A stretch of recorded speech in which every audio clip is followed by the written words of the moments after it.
This podcast is sponsored by nobody.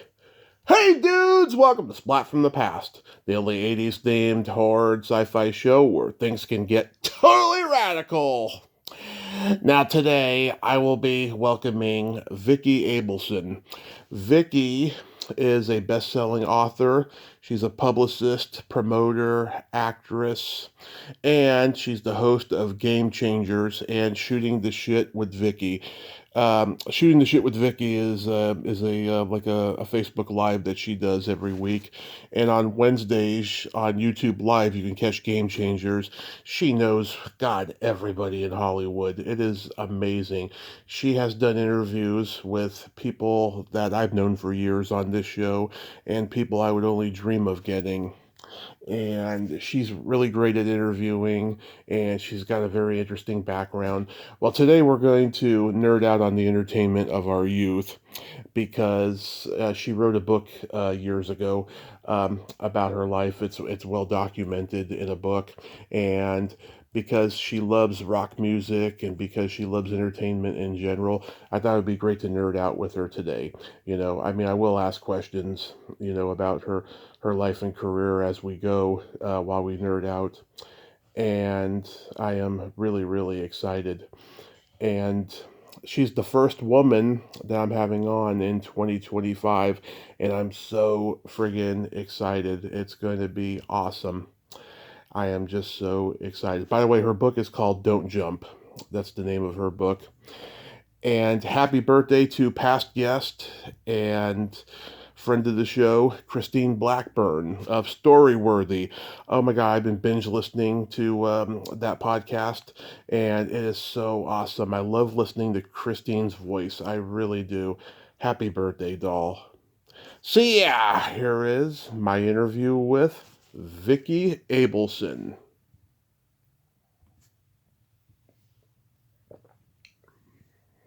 Hey, Vicki, welcome to the show. How are you today?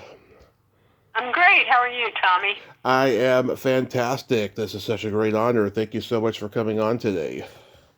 Well, it's my pleasure. So, going back in time, do you remember the first movie that impacted you as a child? Actually, I do. I have to say it's The Wizard of Oz. Yeah. As such a great movie, one of the early movies for me as well. I just, it cemented my appreciation for old Hollywood. I think it also scared the shit out of me, actually. Yes. But I loved it. It scared me. It was everything. It was magic. It was fear. It was it was everything. It was beautiful. Yeah. It was stark. But one thing it was completely memorable. And I remember waiting for it every year because in those days we didn't have everything instantly at our fingertips, so we had to wait for it. And they would show it once a year. And it was like a huge event. CBS once a year on like Easter or Thanksgiving, something like that. Yeah, I don't remember. I don't remember when it was. I just know that it was once a year, and it was like thrilling when it was on. Yeah, I got to see it on CBS a few times when I was a kid before they sold it to TBS TNT, and yeah, it's one of those magical lightning in a bottle movies that still holds up to this day. It's quite interesting. Yeah, Back to the Future for me was like the first movie that impacted me. I always had that fantasy of going back in time and finding out why my parents are so fucked up and why I'm so fucked up. You know? Well, there you go. You're younger than I am, so that movie came later in my life. But yeah, I get it. Yeah, I used to look at their yearbooks and stuff, and I just made me think, God, this was a different time, you know. Well, I get that. What movie genre did you gravitate toward the most? Um, I'm I'm a big thriller fan, and that was always true for me. So I always loved like Alfred Hitchcock movies, and yeah, I always loved to be scared. And horror's kind of borderline for me. Like, I don't like slice them, dice them, that kind of stuff as much as I do a good scare. Mm-hmm. So, thrillers, yeah. I think one of the most perfect movies that I've ever seen, we just rewatched it not long ago, is The Fugitive. Just like a great film, an action thriller. It was just fabulous. I've seen The Fugitive only twice in my life, and both times I was entertained to halfway through and then I fell asleep. Ooh, try it again. I don't know. It's just, I don't know. I think the movie drags on too long, in my opinion. Ooh, not for me. No, not for me. I love it. That was very entertaining. I love it. Yeah. So you like the Hitchcock movies? Like, what are some of your favorites? Well, personally, even though I know it's not one of his best, Marnie is one of my favorites. I love Sean Connery and Tippi Hedren together. They have one of the greatest cinematic kisses of all time, and they were just a really hot couple. And I saw it on the big screen when I was a little girl, and when that red came on, it was just terrifying. And this knocking on the window 3 times, it just really scared me. But of course, back in the day, the Birds and it's hard. Psycho. I mean, it's my first date when I was, I don't know, prepubescent, was to go to the movies and see Psycho with a boy. So yeah, it's hard to go wrong with Alfred Hitchcock. His movies are just Rear Window, another classic, great movie. Vertigo is my favorite because Vertigo's great. I haven't seen that one in a long time.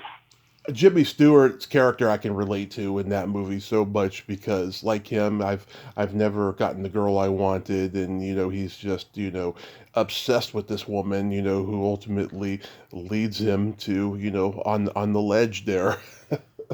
Yeah. I was just at the Museum of Broadcasting and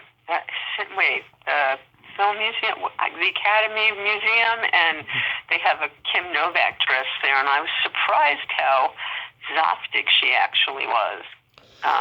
Quite a big woman.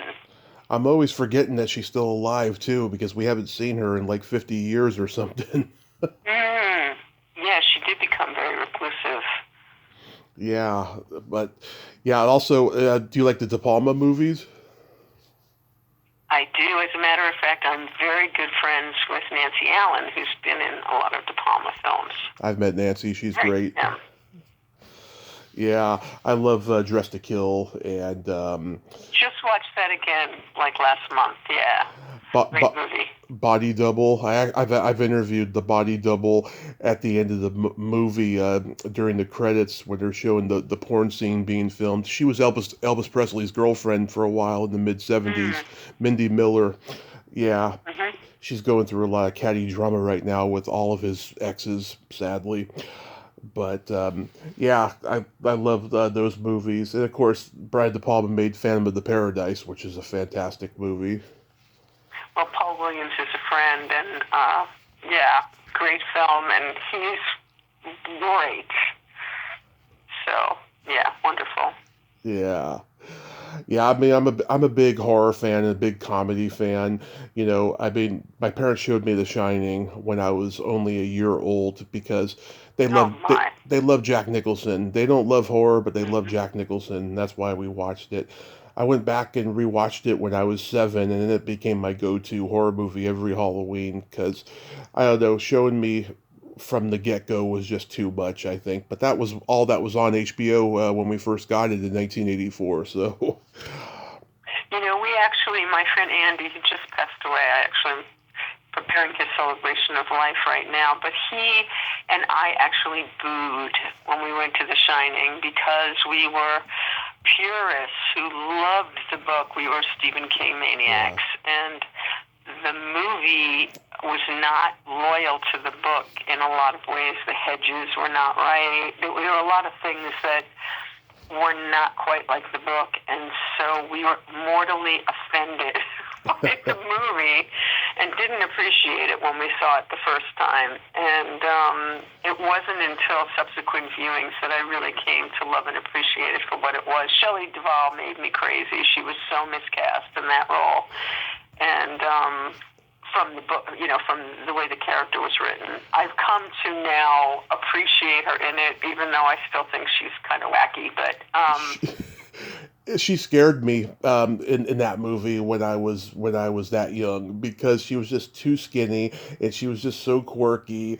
And as I got older, I appreciated her talent more and actually developed a crush on her as I got older and I saw her in other things.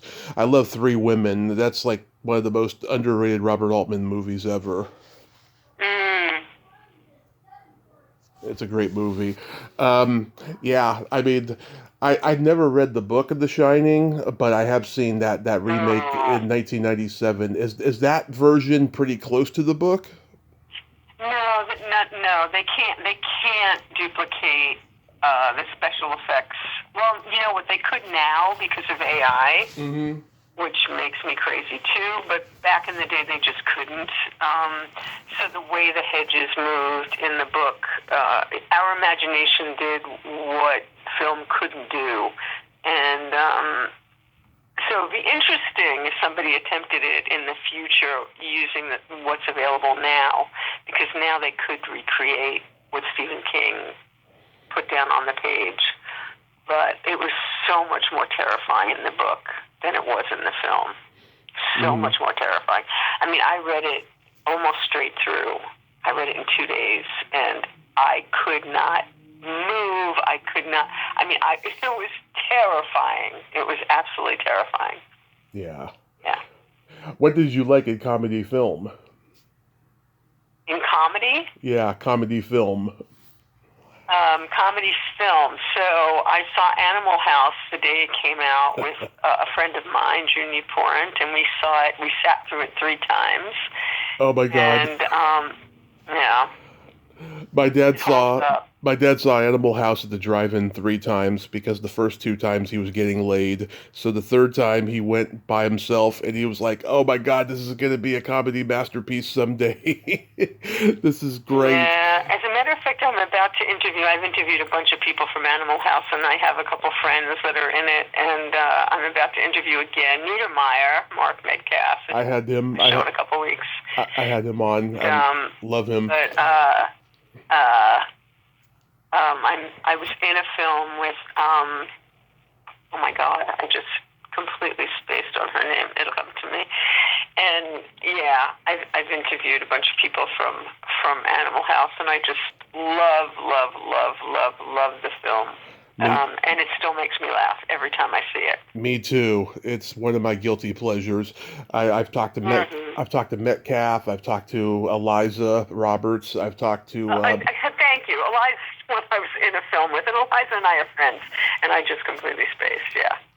Yeah, I've talked to Catherine Wilson, who was the locations Tim scouter. And I interviewed last year also. Actually, yeah. He's a doll. He just had a book come out. Oh yeah, Matheson. I've reached out to him a few times. I've never heard back, sadly. But yeah, I love the movie. I love all the people in it. Yeah, my dad and I used to watch that movie when my mom wasn't home, and I always had to turn my head when there was nudity and all that.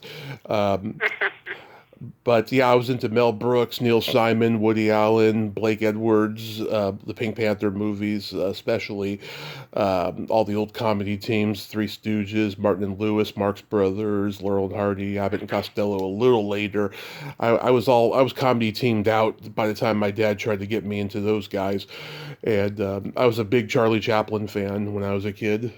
Mm-hmm. Yeah, you grew up some great stuff. You grew up in New York, right? I did. Yeah, so did you have the $1 Million Movie still playing? We did. Yes, yeah. Channel 9, $1 Million Movie, absolutely. And it would replay all week, so you could watch it again and again and again. Oh, they were still doing that by the time you came of age? Oh, yeah. I'm old. They were still doing it. because when it first started, they thought that TV was just going to be a fad, and so they had trouble getting movies licensed for TV back then. So they would just show them over and over again. But then as time went on, then they were able to get movies all the time.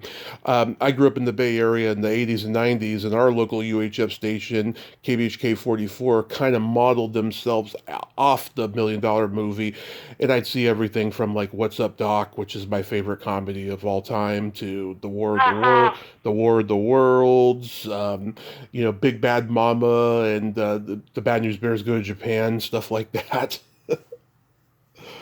Yeah, the $1 Million Movie was like pretty legendary, and they even did computer animation graphics the same way the $1 Million Movie did too. And I didn't even know this until YouTube, when I actually saw the opening of the $1 Million Movie. But you've been in a few movies that Henry Jaglom directed. How did that come about? I actually met Henry because I used to have a celebrity literary salon in my home called Women Who Write. Mm-hmm. And celebrities would come to my living room in LA and in New York. I was bi-coastal at the time. Yeah. And I would have first somebody sing, a musician perform, and then I would have somebody read from their book. And then I would have a big celebrity, like a movie star, who would, either I would interview them, or if they had a book out, or if they were a musician, they would sing. Mm-hmm. Anyway, so I had a couple of my regulars were women who had done Jaglom films. They had been in them and done music for them. And through them, I met Henry. And he thought I was a character because of my mouth, because I used foul language on Facebook, which he thought was, he kept trying to get me to stop doing that, that it was beneath me. And I was saying fuck on Facebook, in 2008, when it first came around, which he kept trying to talk me out of it. But anyway, ironically, he put me in his film, The M Word, and he wanted me to say fuck in the film, which was hysterical. But he gave me a scene with Michael Imperioli from The Sopranos, and I have a one-on-one scene with Michael that is like one of the most exciting things of my acting career, one of the most thrilling things that I've ever done. It was really fabulous. I'm very grateful to Henry. Yeah, I have never seen a Jaglom movie. As big as a cinephile I am, he was never on my zeitgeist as a kid. His movies weren't on my video store shelves. Me either. I'd never seen one either until I was in one, so I get it. Yeah, they were never on TV. I just knew him as Natalie Wood's boyfriend at a certain point in her career. That's all I knew about him. Mm-hmm. He's quite the character. And he Henry actually edited Easy Rider. Yep. And has quite the storied career himself, aside from his own films. And he was Orson Welles' right arm and closest friend. They went to lunch every day. And Henry recorded those lunches and wrote a book called My Lunches with Orson. And Orson's last film was a Henry film. He's a very interesting man, and I used to go to his New Year's Eve parties. I was just lamenting that I haven't been to a New Year's Eve party since Henry threw them, but at his parties I met everybody from David Steinberg to Richard Benjamin to oh my God, Peter Bogdanovich, to just incredible people at Henry's parties. They were amazing. Yeah, that's amazing. Yeah, Natalie Wood was a huge crush of mine growing up. Did you have any movie crushes? Oh, I have loads of movie crushes. Movie and TV and rock and roll crushes. But of movie crushes, I mean, Paul Newman, certainly up there, Robert Redford, and I'm trying to think if I've gotten to meet movie crushes. I've gotten to meet a number of my TV crushes. In fact, Michael Cole, who was from the Mod Squad, had a mad crush on him, and got to know him and be friends with him. And he came to my home and did my shows, and he just passed about 2 months ago, and very, very sad. But he was a lovely guy, but he was the hottest thing in the early 70s. The Mod Squad was really the thing. And had a huge crush on Mickey Dolenz from the Monkees, and he became a friend, and he did played in my living room, and been to a lot of his shows. And movie crushes. I'm trying to think of a movie crush where I've gotten to meet my crush. Peter Riegert, who was from Animal House. Yep. Shenstein. Yeah, he did my show a couple of years ago. I had a big crush on him when I saw Animal House. Yeah, I had a lot of movie crushes. Sure.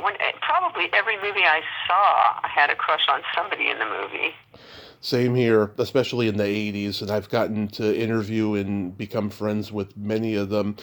But for like old Hollywood, Cary Grant was a big one for me. My mom had a very beautiful paperback book of pictures of him when I was a kid, and we have this theater in Palo Alto called the Stanford Theater, where they show classic black and white movies, and they always have Cary Grant festivals. Every time there was a Cary Grant festival, I went to see it in the theater, even if it's the same one over and over again.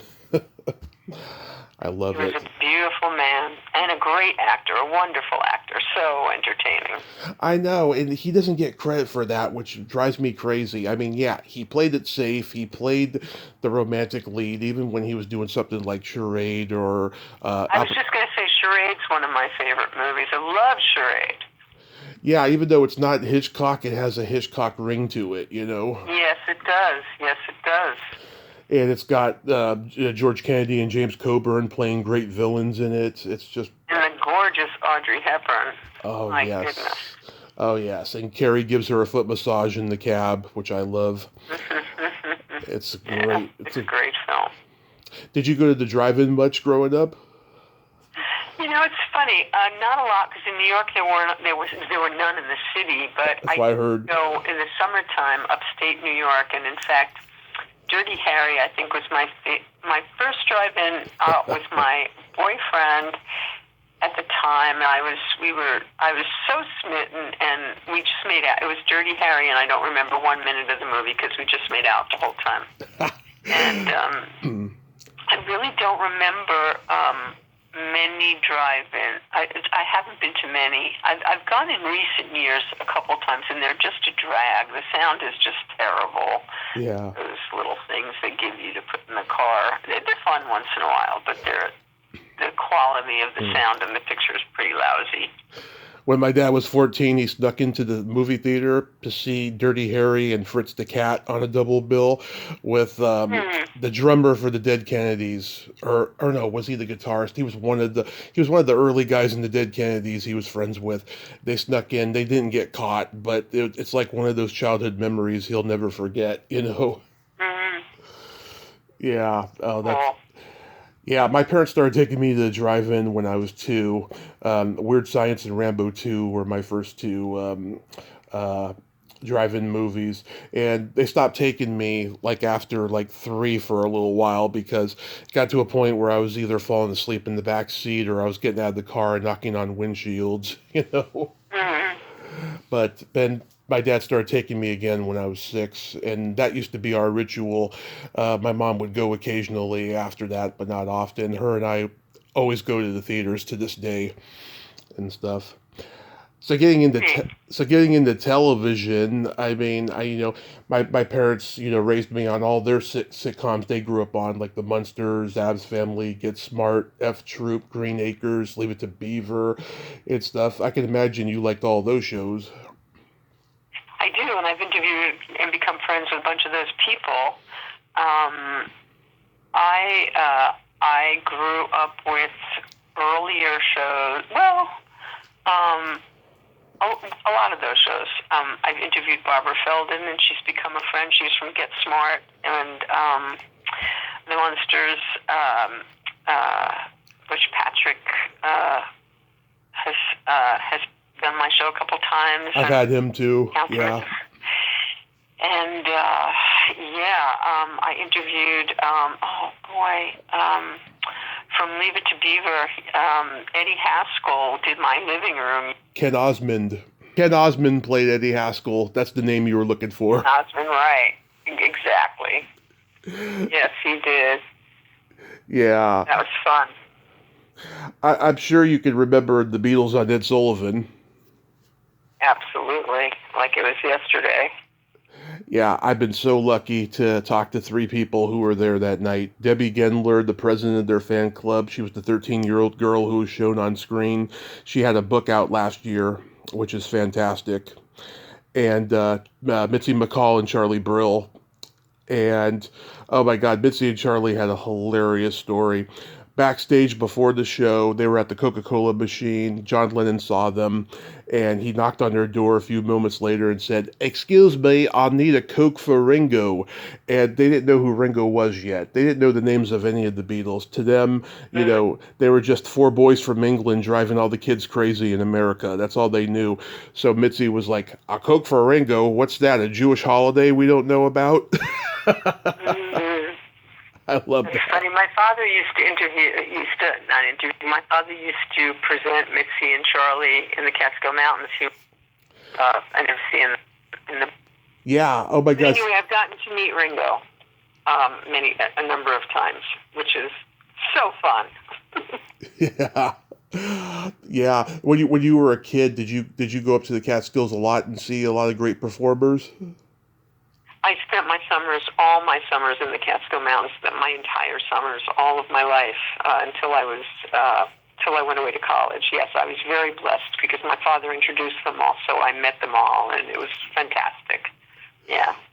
Yeah. Like, did you see, like, Von Meter or Lenny Bruce? I did not see Lenny. No, I did not see either of them. It was more the Jackie Mason and Steve Lawrence and Edie Gourmet, and like that whole deal, and a lot of comics, a lot of singers. Not Lenny Bruce, no. Uh-huh. He was a little too off center for the Jewish Catskills. I think Lenny did the Borscht Belt. I don't know, maybe he did. He didn't do the hotels that we were at, though. Yeah, because he was in that generation with like Paul Krasner and early Rodney Dangerfield back when he was Jack Roy. That generation. Yeah, Rodney already had his. I'm thinking Rodney already had his. I knew Rodney. My improv. I was in an improv group, and Bob Nelson used to open for Rodney on Broadway and in nightclubs, and I think Rodney was already a star. I think he was already... Yes. Bob Nelson did 2 Rodney specials on HBO, which were a huge staple. Yes, he did. Huge staple in my house when I was a kid. That's where my love of stand-up came from, and that's where I first saw Sam Kinison and just fell in love with him. And that's where we all first saw Sam Kinison. Yes, the young comedian special from Rodney. Yep, that's where it was. Yeah. And Roseanne Barr was on that same special. Yeah, Roseanne, Jerry Seinfeld, and then one had Bob Saget and Yakov Smirnoff and Rita Rudner. Yeah, a lot of greats. Yeah, Bob Nelson, he wrote that movie you were in, Writer P.I. He did. Yeah. He did. Yes, he did. That tanked big time. I think it lasted in the theater for 1 week, but I was in his laughter company for about 6 months. Yeah, it was improv troupe. Wow, yeah. It's funny. I didn't know about that movie till recently, and I seen the clips of Howard Stern on YouTube of it. I was like, oh my God! I mean, it was crazy seeing him at that time because I think WNBC had just fired him or something. It was a long time ago. That was like 1982 or something, 83, something like that. Wow. Yeah, that is nuts. That is nuts. Growing up, did you watch like Batman or the Monkees? I always watched the Monkees. I actually watched Batman too. We never missed Batman. Yeah, we watched all of those religiously. Yeah, Davey was another crush of mine. I saw the Monkees live in 1997. They were playing before a Giants game at Candlestick Park, and they drove off the field in a Cadillac. Well, Davey played in my club. I used to promote a club in New York called the Rock and Roll Cafe, and Dave Jones did my club, little tiny 80-seater, in 1988. Mm-hmm. And then Mike Nesmith produced my event, Women Who Write, up in the Henry Miller Library, and he played for the first time. He hadn't performed in years, and he performed at my event that night, and it was the first time he was out. And then he rejoined the Monkees right after that. Yeah, I have a lot of stuff with the Monkees. A lot of stuff with the Monkees. I love the Monkees. Love the Monkees. I've interviewed Coco Dolans, and Coco's great. Yeah, I have to. Yeah, she's great. Did you watch American Bandstand or Hullabaloo? I watched both of them. I loved Hullabaloo, and there was another show. Oh God, what was it called? I'm spacing now. There was another show with dancing that was on at like 4:30 in the afternoon when I was a kid, but I can't remember the name of it right now. But yeah, I loved Hullabaloo. Yeah, I interviewed Steve Binder in 23. That guy's a game changer. You should interview him. I mean, he's a pioneer of directing television, that guy. I mean, he was at ABC in LA in the 50s with Johnny Carson and Vampira. He goes back that far. Mm-hmm. You know, and yeah, Hullabaloo, I've only become aware of it since the internet, because it only lasted a short time. But it was like the American version of Shindig. You know, it was in black and white. Shindig. Yeah. I think that's the other one I was trying to think of. Shindig was great. Yeah, and of course there was Top of the Pops. That lasted a while. That was like the British American Bandstand. Right. And of course, in the 70s, you had Don Kirshner and Midnight Special, and there was this one British show called BBC Crown Jewels, and they used to show episodes on VH1, like in the 90s, where you'd see like Tom Petty doing a Johnny Cash cover at the end and stuff. It was pretty interesting. Yeah, those shows were great.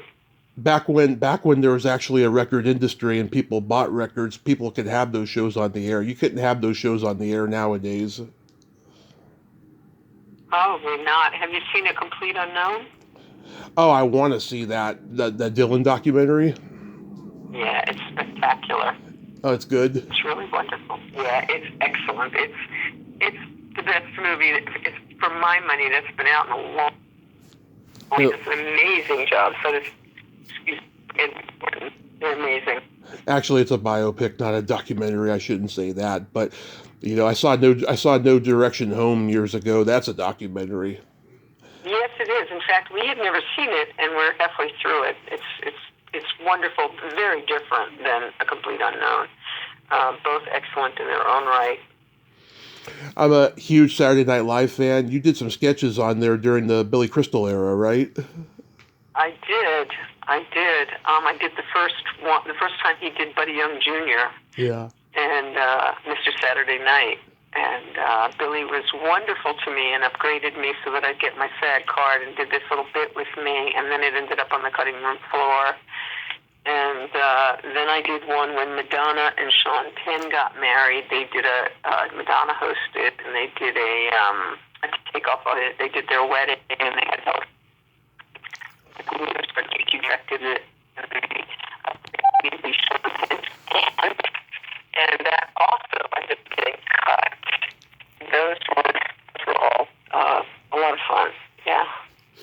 Yeah, I mean, at that point, Dick Ebersol was running the show, and Lauren had taken a break.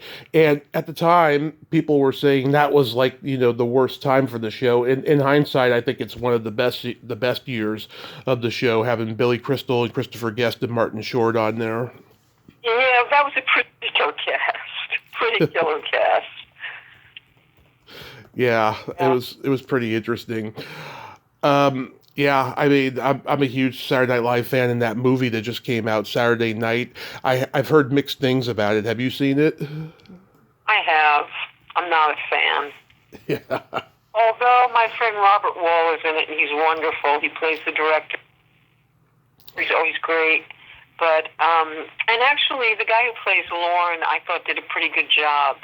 Mm-hmm. But I had a problem with pretty much everybody else. Oh, yeah. That's no good. Didn't really work for me. I know some people really liked it. I'm friends with Lorraine Newman in real life, and I didn't really feel they got a handle on her. I didn't think they did a good job with Gilda or with Belushi. I don't know. I didn't love it.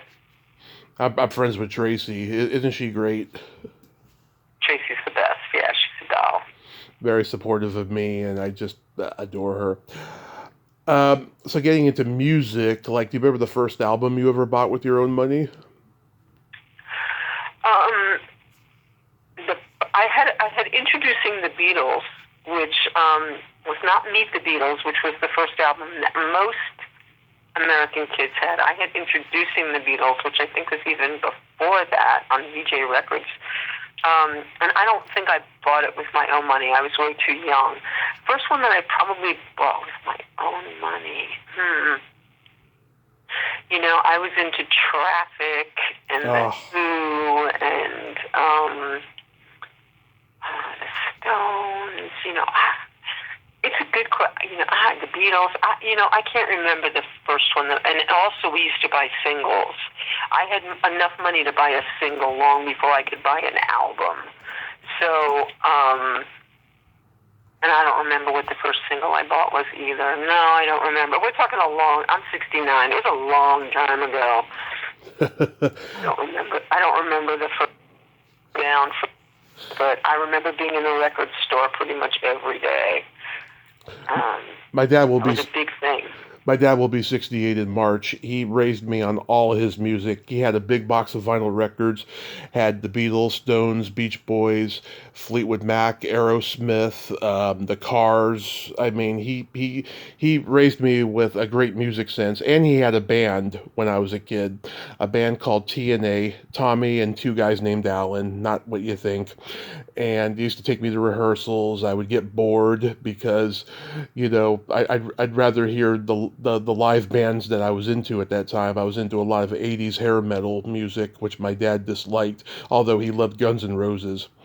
And yeah, so music has always been a big part of my life. I wish I had musical talent. He tried to teach me how to play guitar. I could play one note. That's about it. Yeah. Yeah. Do you remember your first concert?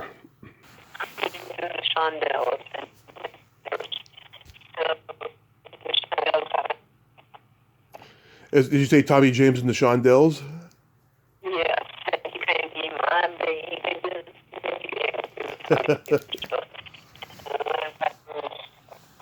Tambourine and the 1910 Fruit Company. Yummy, yummy, yummy, I'm loving my tummy. Yeah. Oh yeah, the 1910 Fruit Company. It's funny. I remember the song. I didn't remember the group, and then they were on the Cowsills podcast, and I was like, oh, okay, that's who those guys were. Cowsills have been in my home, and Bob has done my show a bunch of times, and his performance in my living room, which Ed Asner was there for, he was also performing that day, has the most hits of any show that I've ever done. It's got almost 200,000 hits on it, which for me is a lot. And Bob Cowsill is an extraordinary performer. It's a great, great, great set that he did in my living room. Amazing. Yeah, and I've had Bob and Susan on. They are just awesome people. Susan's one of my favorite interviews. Susan's one of my favorite interviews I've ever done. I just adore her. Yeah, I mean, I think the Monkees would qualify as my first concert. Steppenwolf I saw. John Kay was the only original member, but he was very charismatic and funny, so it didn't matter. And I've seen Alice Cooper live. Oh my God, he is a showman, that guy. Absolutely. Have you ever seen Alice live? You know, I never have. I am an Alice Cooper appreciator. I never bought his music. It was never something I would sit down and listen to. But I appreciate Alice. And I interviewed his manager. Shep. After his book came out. The most recent concerts we've seen, just very recently, we saw Stevie Wonder, we saw Sting, and we saw Bruno Mars. Those are the three most recent, and the Stones. Those are the most recent concerts I've seen. Yeah. Dylan, the five most recent, yeah. The best concert I've ever been to was Rush on their farewell tour. Those guys in their 60s did not disappoint. They were still fresh. They did like 30, 35 songs. They had spinning laundry machines on stage and these big old screens with like Jerry Stiller wearing a pigtail wig saying, "Don't call me Heidi." Cool. It was really, really cool. Yeah, Rush was fantastic. How about comedy albums? For me, it goes back way before your time. Alan Shorman was the first one that we had. Hello, Mother. Hello, Father. Yeah. The Smothers Brothers, George Carlin, Richard Pryor. Oh, God. Comedy albums. Yeah. Those are the ones I remember. Yeah, my mom had Lily Tomlin's This Is a Recording. I still love that album. It's one of the funniest albums ever. Yeah, Lily's great. Cheech and Chong's Big Bamboo. Oh, I've had Tommy Chong in my living room. I've interviewed Tommy a few times. I've had him on. He's a guy who will just lead you down all these different rabbit holes, and you'll get maybe 4 questions in if you're lucky. You know? Yeah, Tommy's something else. Yeah, I was considered cool for a week when I did that interview by everybody in my hometown of the Bay Area. Like, everyone cared about my podcast that week, and then never again after that. Yeah, Tommy's pretty cool. Remember David Fry? He did Nixon. Sure, of course. Yeah. Absolutely. Kenneth Mars, he did a Henry Kissinger comedy album. Absolutely. And he wasn't I was married to a comedian who was also a comedy writer and was David Letterman's head monologue writer, wrote for Jay Leno and Bill Maher, and yeah, so the world of comedy is very close to home for me. Yeah, I mean, like I said, comedy has always been a big part of my life. I enjoyed going up on stage and telling jokes. I just didn't enjoy the drama and the politics backstage. I did it for 10 years, and I was getting pretty close to graduating to professional status, and then I saw a lot of ugly bullshit. I was in a comedy contest, right? This guy, he got the light at 90 seconds, and he won the contest. And I found out later he was selling pot to like all the judges and everyone who was like working behind the scenes. I'm like, that is bullshit. Oh, that's crazy. Yeah, I mean, it's a mess. What would you say is the best rock concert movie? Well, I love Woodstock. I'm a sucker for Woodstock. I was on my way and never made it. I was too young, and I would have gotten in a lot of trouble. My brother was there, but I love that movie. It makes me so happy. I love the concert for Bangladesh. Those are probably my 2 favorites. Yeah, I love those. Yeah, Woodstock is a favorite. I love No Nukes. I'm actually having one of the co-directors, Julian Schlossberg, on coming up to talk about it. The Last Waltz is great. It is. Watt Stacks, with all the R&B bands. That's a great concert movie. I found out the guys There was a great one, like 2 or 3 summers ago, place in Harlem.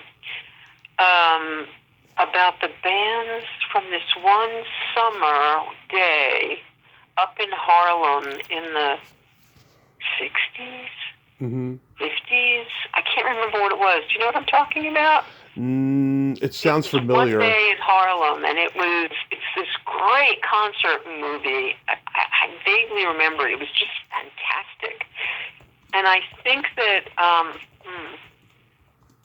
don't know. I'm talking out of my ass because I can't remember what it was called. It was a really wonderful film, and it was a great concert movie. Anyway, I can't remember. It came out a few years ago. It was really good. Interesting. Yeah, I can't think of it. I don't know.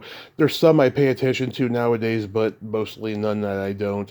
I mean, the last concert movie I can think of that came out was the one U2 did about 15 years ago. That's about it. You know. So I love GameChangers. I've been watching it since the pandemic. I think I discovered it when I was going to be interviewing Pamela Des Barres, and I saw that you two had done one, and then I subscribed right away, and I looked at your channel, and I was like, oh my God, this woman, who is she? She knows everybody in Hollywood. I've been very, very lucky to meet so many of my heroes. It's, as you know, how thrilling it is to get to meet these people and call them friends. And, of course, I was doing this stuff pre-pandemic, so I got to actually do these in person and either have them in my home or go to their home, and that was really thrilling. Yeah. Oh, my God. And, like, I've had... over the years, I know I heard you say that, you like to deal with these people one-on-one when booking the show. That's exactly what I do, too. I've done maybe 15 interviews out of 2275 that were, like, with management and stuff. I hate that. Yeah, maybe about 15. And, like, I just love dealing with them one-on-one. And here's a list of people that you've had on that I've had on as well. Coco Dolans, Harriet Schock, Sandy Helberg, Larry Hankin, Leland Sklar, Bruce Valanche, Dee Wallace, Tommy Chong, Butch Patrick, Liberty DeVito, John Biner, Kathleen Wilhoit, Eric and Eliza Roberts, Bruce Valanche, Rich Scheidner, Greg Malavy, Barry Pearl, Sandy Gennaro, Dan Navarro, Rudy Sarzo, Stuart Pankin, Mark Metcalf, Mindy Sterling, and Tracy Newman. Sweet. Yeah, I mean... Most of those people are friends of mine. And that's the best part about this. These people have become actual, real-life, wonderful friends. And that's the beauty of doing these long-form interviews, is that you really get to know people, and then it evolves, and it's a beautiful thing. And as I said, that I would really get... because I would go to their homes and they would come to mine, and so that was very intimate. You really get to know people when you're in their space or they're in your space. It's very different than doing it on Zoom. I totally agree. You had Rob Bonfilio on. He connected me with Carney, and I had her on a month ago. She was wonderful. One of my favorite interviews I've ever done. I've met Carney, and I've never interviewed her, and Rob is a good friend, and I should speak to Rob about getting Carney on, because I adore her, and yes, I'm sure she's a great interview. Yeah. Oh, I recommend her. She is a lot of fun. She does not hold back, no filter, just great. Yeah, you had wonderful. You had Mark Maron on the Women Who Write. Did he ever ask you to come on WTF? He did not. I've known Mark. I think I had met Mark before then, because Mark did stand up with my ex-husband, my husband, as I call him. And no, he has not invited me on WTF. I'm not a big enough star for Mark, but I did see him recently. We were at, I can't remember what concert. I think it was the Willie Nelson concert. I saw him. We were sitting near each other and said hello. But he's broken a bunch of people, to become big stars by putting them on his show, especially in the beginning, so. Yeah, but usually it's like economics and stuff. Yeah. Well, don't lose hope, maybe it'll happen someday. Yeah, no.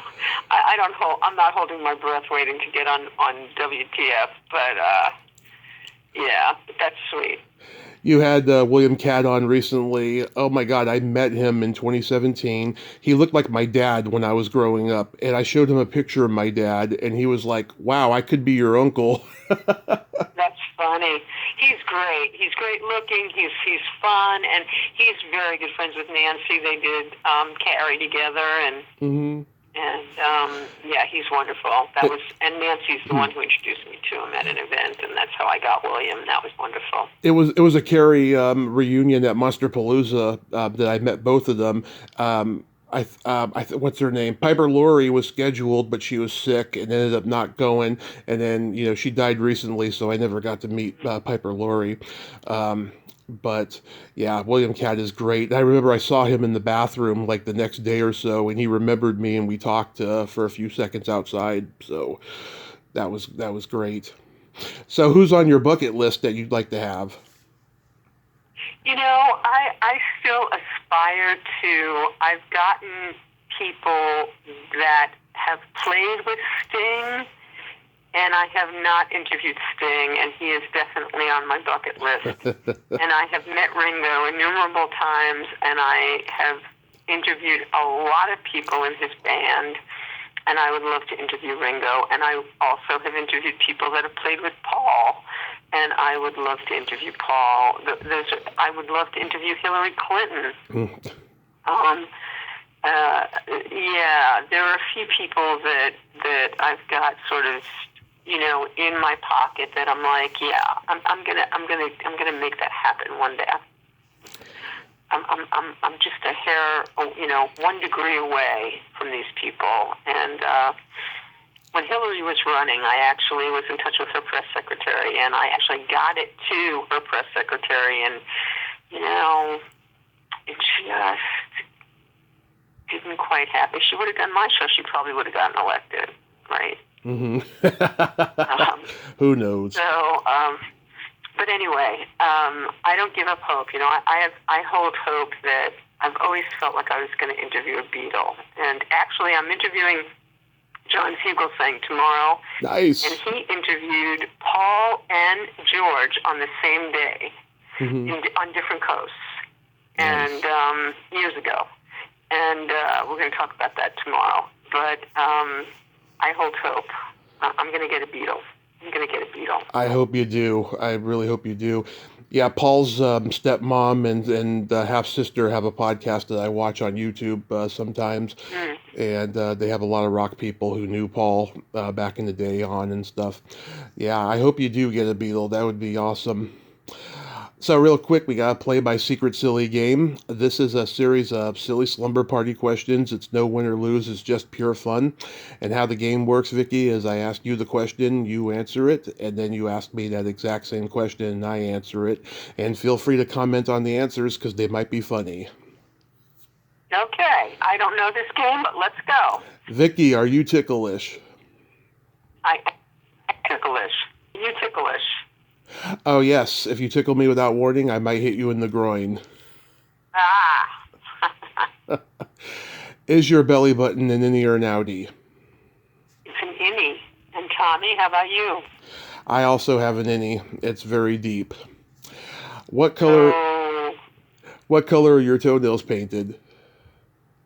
Silver. How about yours?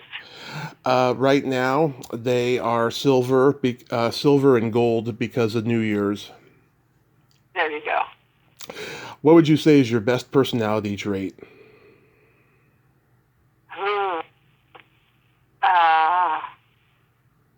best person. This is a thought-provoking question. I'm fun. You are. Thank you. And for me, I have empathy and I have no filter. There you go. Those are good. Here's a new one I just added. What are your guilty pleasures? Oh, God. I have a lot of, on New Year's Eve, we used to do Pick Your Guilty Pleasure song, and it was Careless Whispers was, I think, my guilty pleasure song at the time. Mm-hmm. But my guilty pleasures, let's see. I like trashy romance movie flicks, like when I'm on the the elliptical, I'll watch, like they tell me, if you like this, you might like this one. And they'll put one on after another. And boring. Like I watch Virgin River. Mm-hmm. It's a really terrible show that I don't respect at all, but I'm addicted to it. And it's trash. It's a guilty pleasure. Cheetos are a guilty pleasure. I love puffed Cheetos. That's a guilty pleasure. Mm-hmm. Guilty pleasures. I used to have a lot of them, but I'm sober now, so I don't have any of those. Oh, I get it.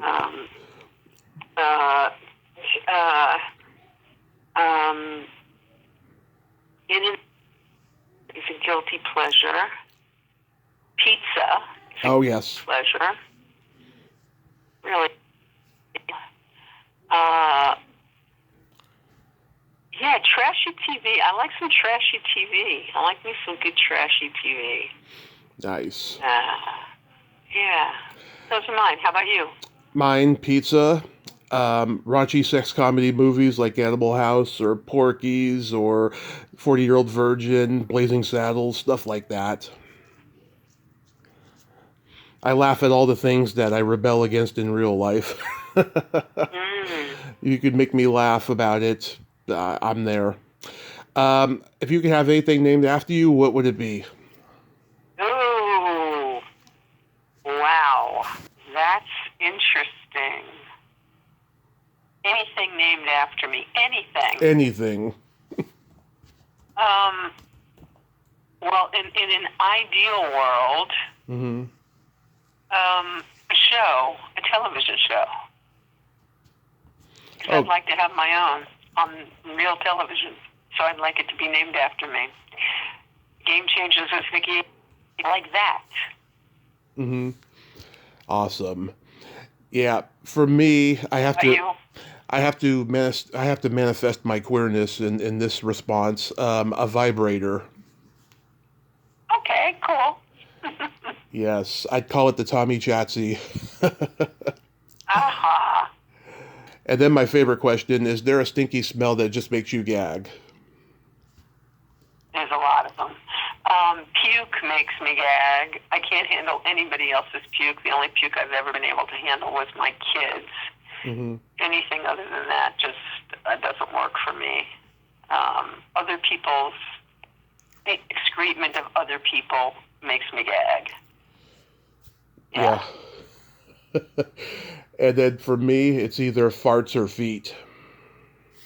Yeah, I agree. Awful. Awful.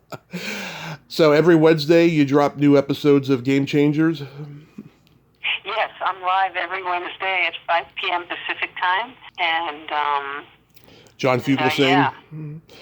That's going to be awesome. John Fugelsang. He was one of my favorite hosts on VH1 when I was a kid. Yeah, he's a great guy, and he has Tell Me Everything on Sirius Radio now, and he's interviewed everybody. I don't usually interview interviewers. Uh-huh. But John is great, and he's a wonderful comedian, and also I really want to know, he's very left wing, and I really want to hear what he has to say about what's going to happen to us once a certain someone gets into office. Yeah. Well, Vicki, thank you so much for coming on today, and Tommy, thanks for leading me. Yes, and also happy birthday to the awesome Christine Blackburn of Storyworthy. We both know her. Yes, loves Christine. Love her. Love her voice. Love that Pennsylvania accent. I just love her. You have yourself a great day and be safe out there. You too. Thanks so much. Take care. Thank you. Bye-bye. Bye-bye. Well, there you have it. Vicki Abelson, ain't she a sweetheart? Oh my God, I had just loved her. And even with the technical difficulties we had during this conversation, I think it turned out so well. I'm so glad we could talk. And I'm going to keep watching Game Changers. I recommend you all do the same every Wednesday at 5 on YouTube Live. She's a great interviewer and very passionate about what she does. Well, until next time, this is Tommy Throwback Kovac saying there's no shame in living in the past because the present sucks. Later, dudes!